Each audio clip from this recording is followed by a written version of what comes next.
हम सभी की जिंदगी में इंटरनेट इतना घुल मिल गया है कि आज के समय में इसके बिना एक भी दिन की कल्पना करना बड़ा मुश्किल लगता है। हर दिन हम अनगिनत वेबसाइट्स खंगालते हैं, ढेरों ऐप्स यूज करते हैं, लेकिन क्या कभी इस बात पर गौर किया गया है कि आम यूजर्स को इंटरनेट का कितना हिस्सा वास्तव में दिखाई देता है? ये एक ऐसा सवाल है जो इस डिजिटल दुनिया की एक बहुत बड़ी सच्चाई को सामने लाता है। आज के इस एक्सप्लेनर में हम इसी छिपी हुई सच्चाई की तह तक जाने वाले हैं। और ये चार्ट इस बात को बहुत ही बेहतरीन तरीके से समझाता है। देखिए, ये एक चौंकाने वाला तथ्य है कि इंटरनेट का जो हिस्सा हमारे रोजमर्रा के कामों में इस्तेमाल होता है, जिसे हम विजिबल वेब कहते हैं, वो सिर्फ 5% है। जी हाँ, केवल 5%। बाकी का जो 95% हिस्सा है, वो एक पूरी तरह से छिपी हुई दुनिया है। एक ऐसा विशाल डिजिटल महासागर जहां आम इंटरनेट उपयोगकर्ता आमतौर पर कभी जाते ही नहीं। ये आंकड़ा वाकई हैरान करने वाला है ना? तो आज के इस एक्सप्लेनर में इंटरनेट के इसी रहस्य को गहराई से समझा जाएगा।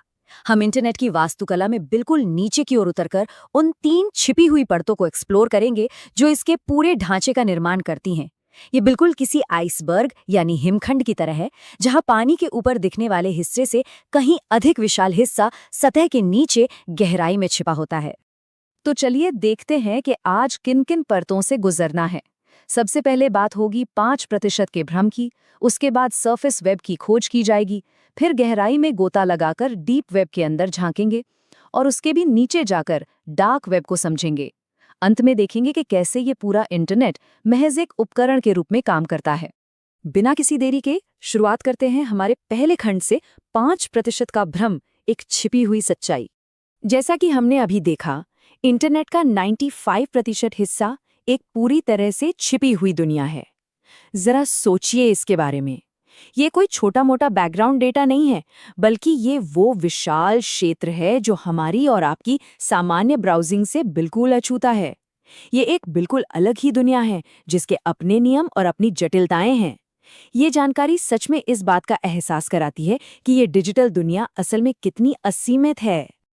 अब इस छिपी हुई दुनिया की गहराई में जाने से पहले जरा उस हिस्से को देख लेते हैं जिसे हम सब जानते और पहचानते हैं, यानी हमारा दूसरा पड़ाव, सरफेस वेब की खोज। सरफेस वेब असल में इंटरनेट की सबसे ऊपरी परत है। इसकी सबसे बड़ी खासियत ये है कि ये पूरी तरह से सुरक्षित है, आसानी से सुलभ है और बिना किसी रोक टोक के सभी के लिए खुली है। इसके लिए किसी खास तकनीकी ज्ञान या स्पेशल सॉफ्टवेयर की जरूरत नहीं पड़ती। ये इंटरनेट का वो हिस्सा है जिसे सर्च इंजन आसानी से पकड़ लेते हैं और इंडेक्स कर लेते हैं। इसके उदाहरण बहुत ही आम हैं। गूगल, यूट्यूब, फेसबुक, ये वो नाम हैं जो हर दिन इस्तेमाल होते हैं। जब भी इंटरनेट पर कोई जानकारी खोजी जाती है, कोई वीडियो देखा जाता है या सोशल मीडिया स्क्रॉल किया जाता है, तो ये पूरी की पूरी गतिविधि इसी सुरक्षित और दृश्यमान सरफेस वेब के दायरे में ही हो रही होती है। चलिए सरफेस वेब से थोड़ा और नीचे चलते हैं। बात करते हैं तीसरे खंड की, डीप वेब के अंदर। डीप वेब को समझना बहुत जरूरी है, क्योंकि इसे लेकर अक्सर लोगों में गलतफहमियां होती हैं। डीप वेब सतह के नीचे की वो परत है जहां डेटा छिपा तो होता है, लेकिन ये पूरी तरह से कानूनी है। देखिए, इंटरनेट पर छिपा हुआ होने का मतलब हमेशा गैर कानूनी होना नहीं होता। इसका सीधा सा मतलब है निजी या प्राइवेट।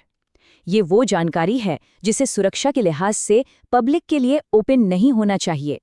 इस परत की अहमियत इन चीज़ों से समझी जा सकती है। डीप वेब के डेटा में बैंक डिटेल्स, पासवर्ड्स और सरकारी फाइलें शामिल होती हैं। सच तो ये है कि हमारे आधुनिक समाज को सुरक्षित रूप से काम करने के लिए इस परत की सख्त ज़रूरत है। जब हम अपने ऑनलाइन बैंक खाते में लॉगिन करते हैं या अपने पर्सनल ईमेल चेक करते हैं, तो वास्तव में डीप वेब का ही उपयोग हो रहा होता है। यह सुरक्षित और निजी जानकारी का एक बेहद ज़रूरी डिजिटल भंडार है। अब आते हैं उस परत पर जिसके बारे में सबसे ज्यादा अफवाहें और चर्चाएं होती हैं, डार्क वेब को समझना, अंधेरी परत। ये इंटरनेट का सबसे निचला हिस्सा है। डार्क वेब इंटरनेट की बिल्कुल सबसे गहरी परत है जो पूरी तरह से छिपी हुई है। और हाँ, इसे एक्सेस करने के लिए एक विशेष ब्राउज़र की ज़रूरत होती है। ये कोई ऐसी जगह नहीं है जहां ब्राउज़ करते करते कोई गलती से पहुंच जाए। इसके लिए विशिष्ट तकनीकी टूल्स की ज़रूरत पड़ती हैं जो नेटवर्क पर यूज़र की पहचान को पूरी तरह से गुप्त रखते हैं। अब इस स्लाइड में जो तुलना है वो बहुत दिलचस्प है। डीप वेब और डार्क वेब के बीच का बुनियादी अंतर बिल्कुल साफ है। एक तरफ डीप वेब है जो प्राइवेट है लेकिन पूरी तरह से कानूनी और हमारी डिजिटल जिंदगी के लिए बहुत ज़रूरी है। वहीं दूसरी तरफ डार्क वेब है जिसे न केवल विशेष ब्राउज़र की ज़रूरत होती है बल्कि अपनी इसी अत्यधिक गोपनीयता के कारण ये ब्लैक मार्केट और दूसरी गुप्त गतिविधियों का एक गढ़ भी बन गया है। अगर हम स्रोतों पर नजर डालें तो डार्क वेब पर होने वाली गतिविधियों में हैकिंग और ब्लैक मार्केट जैसी चीजें मुख्य रूप से शामिल हैं।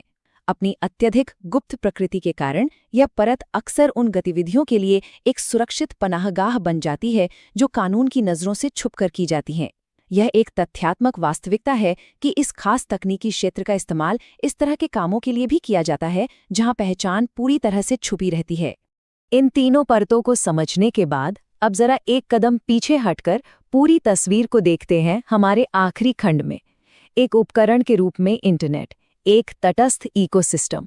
तो यहाँ सबसे अहम बात यह है कि संपूर्ण इंटरनेट, चाहे वो इसकी कोई भी परत हो, अपने आप में बस एक टूल है, एक उपकरण है। ये एक विशाल न्यूट्रल बुनियादी ढांचा है। तकनीक अपने आप में कभी अच्छी या बुरी नहीं होती, ये सिर्फ एक माध्यम होती है। सरफेस वेब की आसानी, डीप वेब की निजता या डार्क वेब की गोपनीयता, ये सब महज इस डिजिटल नेटवर्क की अलग-अलग तकनीकी क्षमताएं हैं। और यही बात हमें इस एक्सप्लेनर के सबसे सशक्त निष्कर्ष पर ले आती है। इंटरनेट एक टूल है। इसका इस्तेमाल कैसे होता है, ये उपयोगकर्ता पर निर्भर करता है। ये बात पूरी तरह से मानवीय व्यवहार पर टिकी है। एक ही नेटवर्क शिक्षा का माध्यम बन सकता है, सुरक्षित लेन देन का आधार बन सकता है या फिर अवैध गतिविधियों का अड्डा भी बन सकता है। अंत में ये तकनीक नहीं बल्कि हम इंसान हैं जो ये तय करते हैं कि इस विशाल डिजिटल ब्रह्मांड का उपयोग किस दिशा में किया जाएगा। तो अगली बार जब भी कोई वेब पेज ओपन हो तो जरा सोचिएगा कि इस अनंत डिजिटल महासागर की किस गहराई को छुआ जा रहा है।